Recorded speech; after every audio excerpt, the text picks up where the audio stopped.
Okay, and we are live. ¿Qué tal, amigos? Stuart here from Spain Speaks with another live stream, 7:35 p.m., coming to you from the outskirts of Madrid, which at the moment is Spain's capital city, of course. And today we're going to have a look at some of the news that has caught my attention in Spanish press and international press. If there was something popping up there, we'll also go into the comment section, check out what has been happening there also.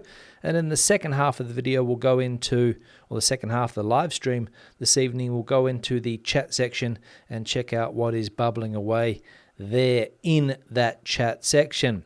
Now, before I begin, the like icon is going on the screen. We'll see if we can get up to a decent tally of likes today. Currently sitting at 23. So hit that like button, please, if you haven't done so yet. And we'll see if we can get the tally up, as I said. Now, the first piece of news today, Mr. Feijóo and Mr. Sánchez are at it again, working out when they are going to have face-to-face debates. And as we can see here, Mr. Feijóo has agreed to face-to-face debate with Sánchez and confirms that he will abolish the Ministries of Equality and Consumer Affairs. Alberto Núñez Feijóo accepts the debate face-to-face with Pedro Sánchez. The PP president takes up the gauntlet of the socialist leader, but not for the 6 debates he proposed yesterday. Instead, he has called for the campaign teams to be the ones to decide on the format and how many, which ones, and where to hold them. In other words, he does not rule out more than one, but neither does he confirm it. Feijóo also confirmed that he would abolish the Ministries of Equality and Consumer Affairs, which would be transferred to the structure of other departments.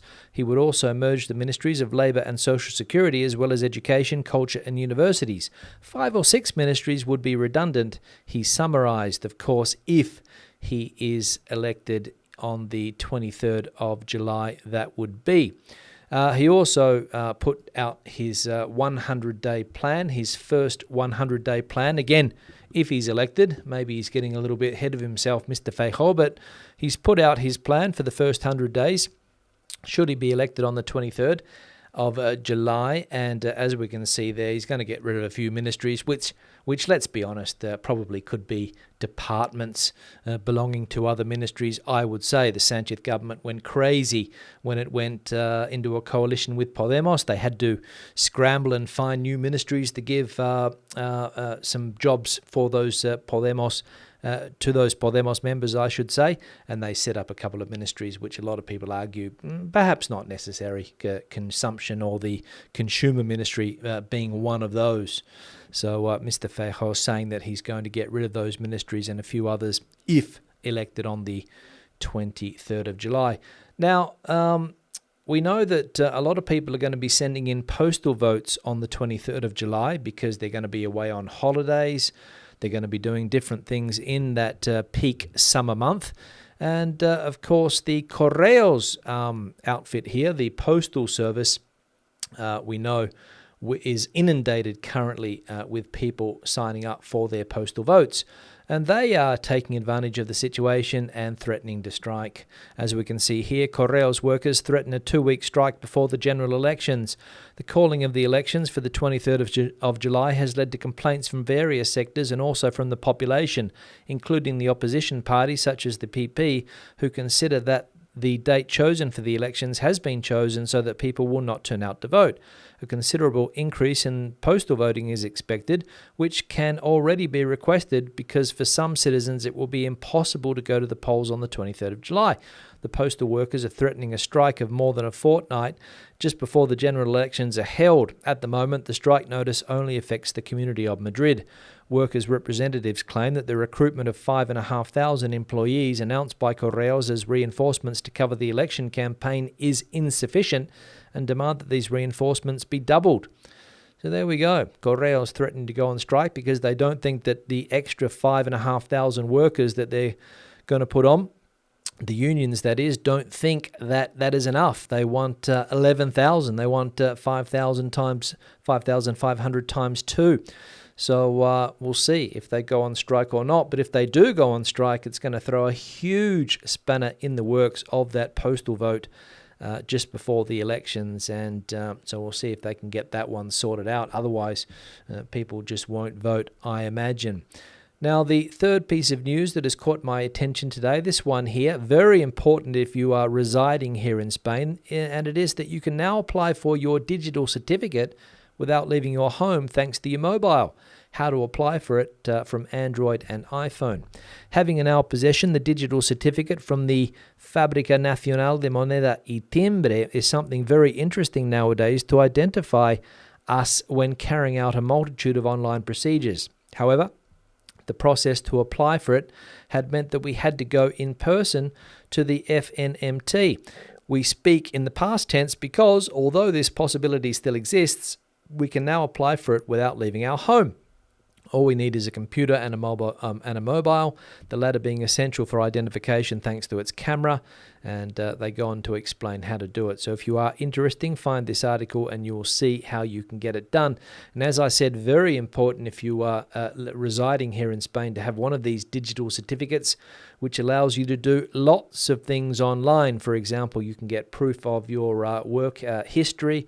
You can get access to the Padrón certificate, should that be necessary, and other online procedures that councils, regional governments and the central government offer, but you need that digital certificate. And now, as we can see there, you can do it. It's going to be an easier process from now on, being able to get it just with your phone and a simple, apparently simple, online registration process, and you don't have to go to the Hacienda office like you had to before. So people being saved time. And as I said, if you're living here in Spain and you haven't got a digital certificate, get one. It would be my advice. The next piece of news related to the German-Spain strawberry war saga that is currently on. The Germans threatening to boycott Spanish strawberries from the Huelva province. And the face of that anti-Spanish strawberry campaign has come to light, and her name is Friederike Gravenhorst, the German activist, and she is responsible for the campaign against the Huelva strawberries. In German supermarkets, strawberries from Huelva are, for the time being, an impossibility. Right now, it's strawberry season in Germany, and as a result, the strawberries that most populate the shelves of German supermarkets are not Andalusian, but German. However, Friederike Gravenhorst, the young employee of the German internet platform Campact, and her colleagues in the initiative are in luck because they have managed to collect 162,000 signatures against the cheap strawberries that come from water theft. This is how the Campact campaign refers to the strawberries from Huelva. Edeka, Lidl and Company, No Stolen Water for Strawberries is the name of the campaign of Gravenhorst and Company. So the face of that anti-Spanish strawberry campaign there has a name, Friederike Gravenhorst, and she set up that campaign to basically complain that Andalusian strawberries come from water theft from the Doñana region. Now, I'm going to say that I don't think every strawberry produced in Huelva is a result of water theft. Maybe there are some, or maybe there is some water thieving going on the outskirts of Doñana, and people are taking advantage of the water to grow strawberries. I don't know, but I think it's a fairly professional setup that they've got on down there. A lot of the strawberries, as we know, are exported to countries like Germany, which I found out yesterday is the country in Europe that most consumes strawberries. They absolutely love strawberries in Germany, apparently. Here in Spain too, but I don't think to the same extent as the Germans. And we see there the campaign to stop the Huelva strawberry from being sold in Germany. But again, I would like that protest group to check exactly, or perhaps visit the area and find out exactly if water theft is behind all of the strawberries down there, or whether it's just a part of, as I said, strawberries that are growing on the fringe. Don't know. But get down there and check it out would be my advice. And the final piece of news related to the beer industry here in Spain. As you guys know, I like a cold beer every now and again. And the local beer here in Madrid, Mau, the Mau San Miguel company, earned 102 million euros in 2022 after reaching the highest sales in its history. Mau San Miguel recorded the highest sales in its history in 2022, reaching a turnover of 1.7 billion euros after observing a year-on-year increase of 18.4%. In the midst of the inflationary context experienced last year, this volume of revenue translated into a net profit of 102.1 million euros, 0.8% less than in the previous year. The increase in revenue to record levels cannot be attributed exclusively to higher prices, but also to higher volume of beer sales of beer and water. Specifically, it distributed 20.9 million hectolitres, 16.1 million hectolitres of beer and 4.8 hectolitres of water, an increase of 11% compared to 2021. And if you're not familiar with the Mao beer brand, a lot of people have trouble pronouncing that name. Mao is the way it's pronounced. This is the beer in question. We've got the Cinco Estrellas in the red can, which is like the premium, and then the classic beer in the green can. And you can pick up a can of the green stuff for about 60 cents and a can of the red stuff for about 70 cents. So that's what you pay for a can of that beer at the supermarket. Less if you buy it in bulk. If you buy 24, you can get fairly cheap prices with that beer. And also interesting to see there that water sales are up as well. The water, the big water brand that company has is called Solán de Cabras, which comes in a fancy blue bottle, and water sales are also up. So interesting that last year, a very hot year here in Spain, lots of people drinking beer, which I think is the most popular beverage in this country, if I'm not mistaken. Now, I'm going to put the like icon on the screen. We're currently at 68. Maybe you'll be like number 69 or 70 if you hit that like button now, so please consider it. Into the comment section I go. TJ, your political and weather discussion is a big reason why I'm here. It's very enjoyable listening to your commentary. Keep it up, says TJ. Thanks, TJ, for the comment, and glad to see that you do like the content that I put out. Some people don't. Some person said the other day that too much politics, too much weather, and basically I'm going to stick to my guns here with the type of content that I'm putting out. A lot of people are interested. These videos on average, get over 5, 6, sometimes 7, 8, 9, 10,000 views. And the other videos that I put out, the one that I put out the other day, over 20,000 views. So people must like the content, and lots of people hitting the like button. So I'm going to continue down the same path and not listen to the naysayers, TJ. So thanks for the comment. Another one here from Peter.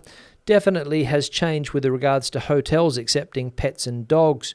I remember one trip back up through Spain to the UK in 2003, and we could not find a hotel from our place in Casares, Costa del Sol, until we reached the outskirts of San Sebastián. Stopped at so many places. Finally, we were allowed accommodation with our 2 little ones.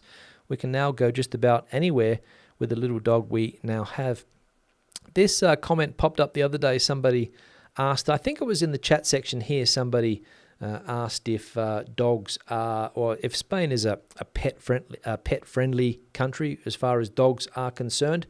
And I said that it's becoming more and more pet-friendly as the years go by, if I can get that word out. Basically because of recent laws that have changed, which have changed the way that animals, or dogs in particular, are classified.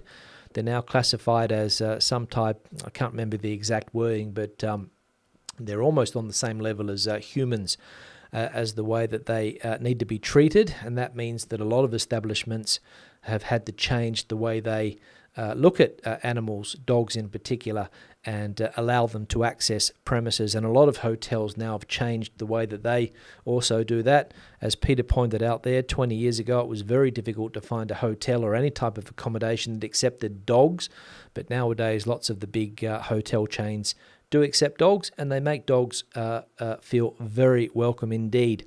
As I mentioned with my recent experience, I went to Murcia, and the hotel there opened little Mia here on the couch with open arms, a fresh bowl of water waiting, some snacks, a toy which she destroyed in about 20 seconds, but it was the thought that counted, of course. And also a bed was left for little Mia as well. So she was excited about her stay. So pets every day, as the days go by, more and more welcome in this country.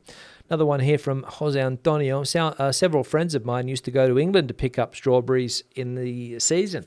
It was in the 80s. That intensive and immersive British countryside English course was popular in Spain then for teenagers who could not afford regular classes. There we go. Now, I'm not sure how many Spanish people are picking strawberries in the UK anymore, or whether they do other types of work there, but as Jose Antonio points out, in the 1980s it was popular, that intensive and immersive British countryside English course. And picking strawberries, I think, although I've never picked strawberries, it looks like hard work, and I imagine that it is fairly back-breaking and labour-intensive to pick that particular fruit. And we know here in Spain, Spanish people don't want to pick the strawberries anymore, so people have to come in from other countries, namely the north of Africa, Morocco, I think, Eastern Europe, Romania, countries like that. People come in specifically for the strawberry season. And then maybe they go on and pick another type of fruit or vegetable afterwards. No idea. But thanks, Jose Antonio, for that comment. Another one here from Malcolm. Hi, Stuart. High unemployment in Spain. Get rid of the socialist government and elect the PP, and they may turn the tides on increasing employment and sorting out the social security system and giving more people encouragement to work for themselves and start new businesses. At the moment, it's just too expensive to be self-employed and to employ people. Yeah, thanks, Malcolm, for that. You would think that a change of government would mean changes to the social security system and making it easier to be self-employed in this country, but unfortunately I've seen the government change on numerous occasions, from right to left, from left to right, back and forth various times, and things never change, basically. No government here is business friendly, maybe international investment friendly, but when it comes to the self-employed, the autónomo, no one gives a stuff, basically. And it doesn't matter, as I said, which government is in power, they just don't care.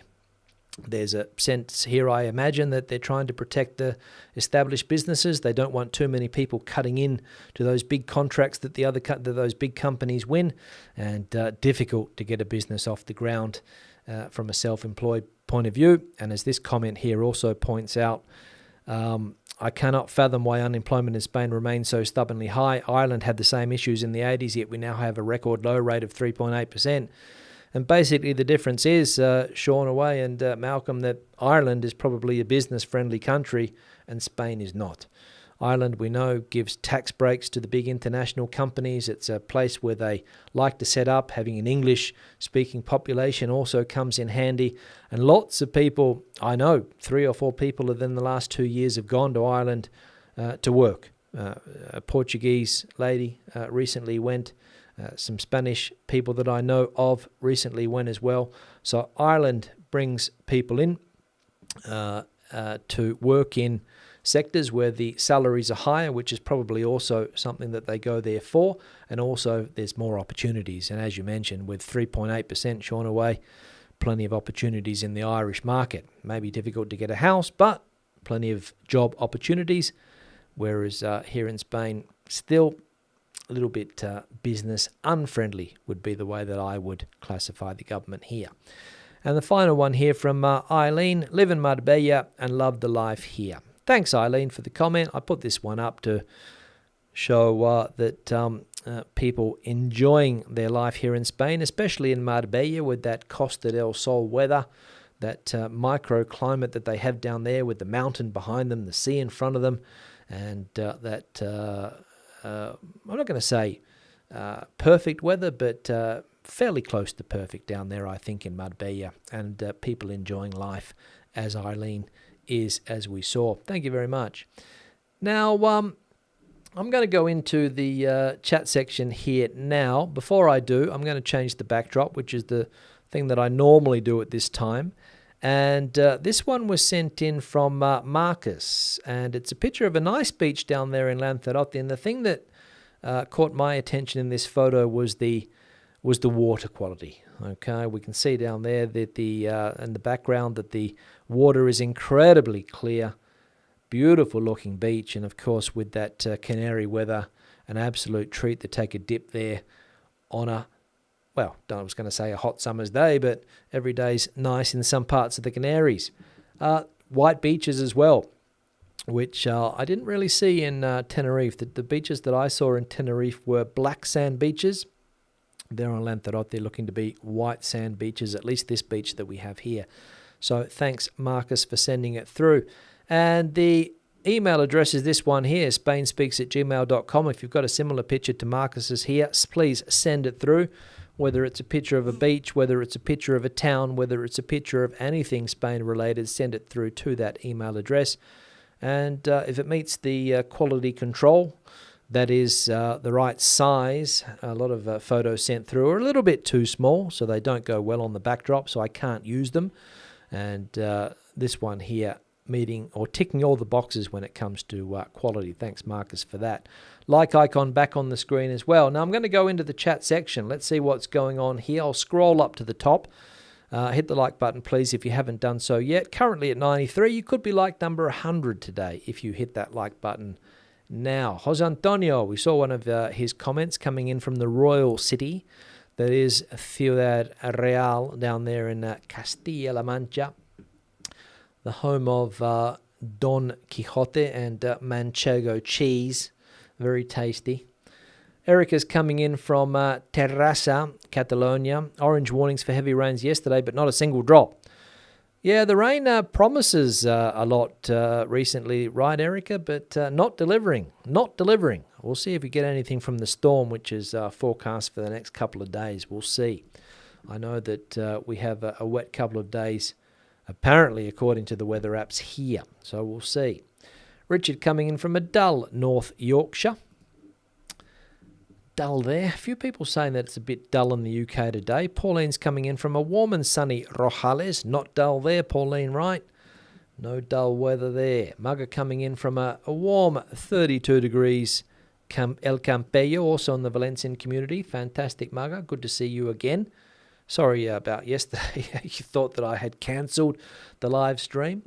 Barbara coming in from Playa de Flamenca, looking like rain tomorrow. Yeah, lots of Spain. I think there's 13 provinces on alert, I think. Ross is back in Valencia after a great trip up the coast. Girona, Andorra, Montserrat, then the Grand Prix. Excelente, says Ross. Yeah, I saw the Grand Prix was on the other day. No changes to the winner, Mr. Verstappen, who seems to win every race.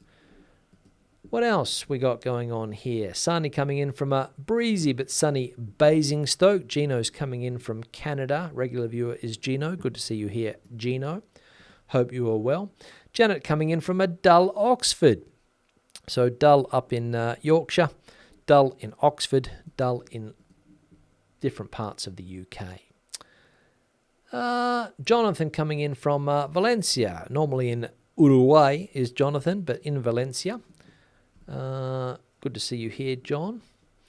Alan coming in from San Diego, 14 degrees there, a bit chilly, leaving for Ireland next week for an O'Donovan clan reunion in West Cork and then onwards to El Puerto. Hope all goes well with the family reunion there in Ireland, Alan. Amanda's in the chat as well. Ed's in the chat, 24 degrees in Barcelona today. Thanks, Ed, for that. Feijóo might have to invent other ministries for Vox. Maybe.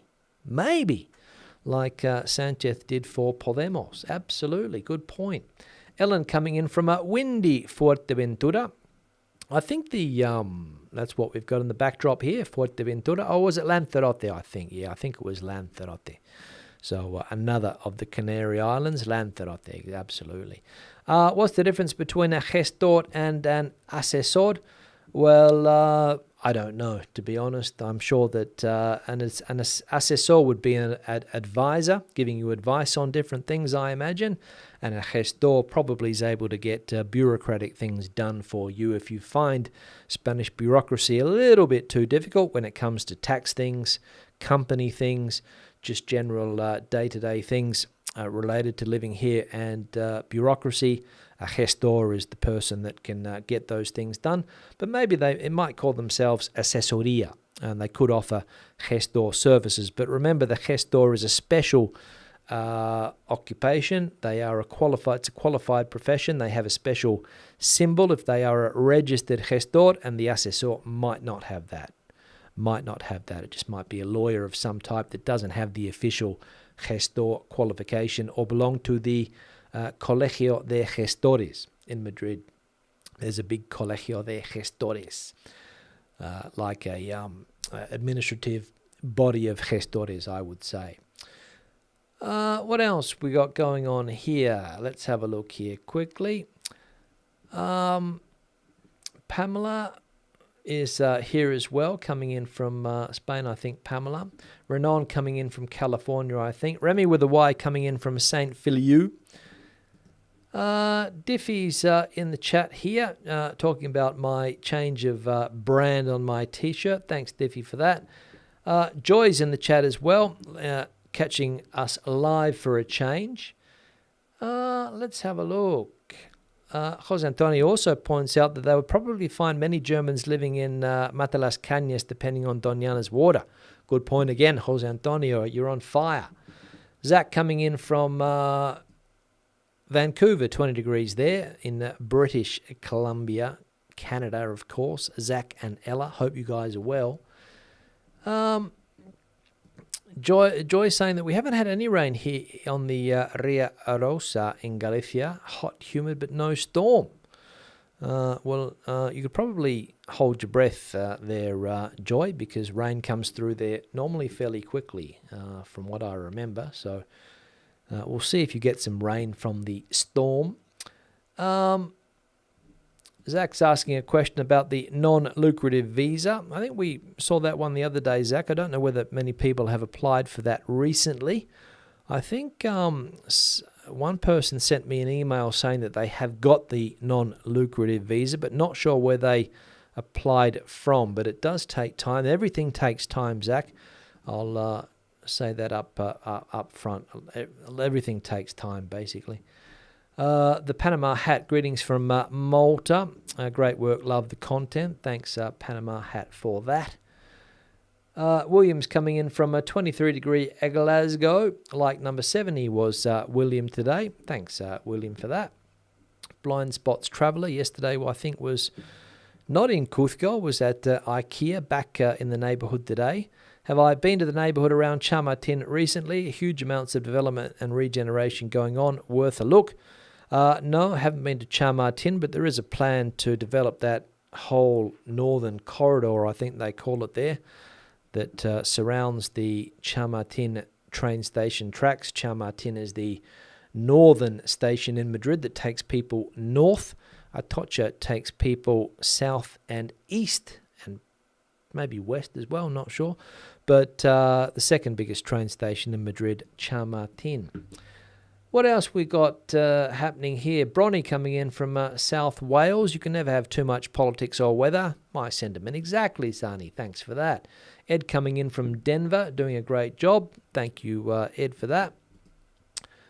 Remy, great work as normal. Leslie coming in here. G'day, mate. How you going? Coming in from a cloudy Zaragoza. 28 degrees. Been up to 30 degrees here today. I, too, enjoy the content very much. Thanks, Leslie, for that. Gigi, in Madrid. Backpack missed the plane, so I'm here a la carte. Couple of days to relax and enjoy Madrid will be nice. Yeah, I saw Gigi's bags didn't arrive with Gigi, unfortunately. Bit of a mix-up there. And a bit of an inconvenience, I would say, when your luggage doesn't arrive, right, Gigi? But hope you get a solution to the problem. What else? Let's have a look. Strawberry picking is hard. I thought so. My back still remembers the experience in France when I was a uni student, says Erica. Yeah, I imagine it is a job that you got to get down on your hands and knees and get dirty for. John's coming in from El Campello. Lots of dogs there. It would be good if more people got into the habit of cleaning up after their perros did their business. Yeah, I also second that comment, John. It's a big problem here too. It's It's not a majority of people. It's a minority, of course, but you only need to step in one and you are upset with the minority, of course. And for whatever reason, people don't do it. It's a very simple thing. I take my little dog out 3 or 4 times a day, and sometimes 3 or 4 times I have to bend over and pick up her business, but got to have a clean environment. That's my motto, clean environment. But unfortunately, it doesn't happen enough. But again, I'll say that I think it's a minority of people that are not picking up after their dogs. Mick coming in from a sunny Moreira. Hello, Mick. How many people live in Ireland? 5 million or so? I don't know. Sounds about right. 4-5 million people living in Ireland? Not sure. Not sure. I'm sure that someone will set Jose Antonio straight. Odd Guy Doing Stuff, a.k.a. Grant, coming in from Seattle, up there in the north of the country. Warm, cloudy and warm with a nice breeze for now. Glad to see that you're enjoying it up there. Showman Bailey, loved the photo. It's a nice photo, this one, absolutely. Jose's coming in from Tampa Bay in Florida. Hello, Jose, hoping you are well too. Schengen coming in from Ballarat in Victoria, Australia. Ballarat, Bendigo, Ballarat. Some regional cities there, I think. Showman Bailey coming in, we saw that before, I think. That one there. What else we got going on? James and Kathy also coming in from Worcester. Here now, a little bit late, no problem. Sean the Prawn coming in from Dublin, heading to Lisbon in 2 weeks. Do I have any recommendations for Lisbon? Well, it depends where you're staying there, but I would recommend avoiding the tourist areas, especially when it comes to eating and drinking. Don't get sucked into those very touristy areas in the old part of the city there in Lisbon. Look for other places around the city. You can eat and drink well almost anywhere in the city of Lisbon, but there are some tourist traps, so avoid those if you can. That would be my recommendation. And be prepared to get a workout if you're going to be walking around Lisbon, because it's a very hilly city, and Porto is too. So be prepared. But you can get around fairly cheaply on the metro in Lisbon, and trams, I think, other forms of transport. What else? Let's have a look. David coming in from Girona. Length of time has more to do with with which consulate you go through. Ours took a bit over 6 weeks. So getting back to that reply there from Zach. Thanks for that, David. Sherbet Dip. Missed a few nights. Back in Benidorm in 2 weeks for hopefully some sun and not rain. Well, I think when we get this next storm out of the way, the famous Storm Oscar, things should be fine going forward. At least that would be my prediction, considering it's the 6th of June. That would be my prediction. Pat coming in from Cork, 5.5 million people in sunny Ireland, so the population picking up there. I always thought, last time I checked, it was only around 3.5 million, so an extra 2. Interesting. CH coming in from North London. Glad that you can catch up with the live. Thanks, CH, for that. Jay coming in from Orlando, Florida. Lots of Florida viewers. And Richard also coming in from Florida. Hope I'm doing well. Thank you very much, Richard, for that. Now, I'm at the end of the chat section, so I'm going to wrap the live stream up. It's been a pleasure as always. I'll be back again on Thursday with another live stream, so hope to see you there. Thanks for participating today in the chat. Plenty of activity as always, lots of interesting chat.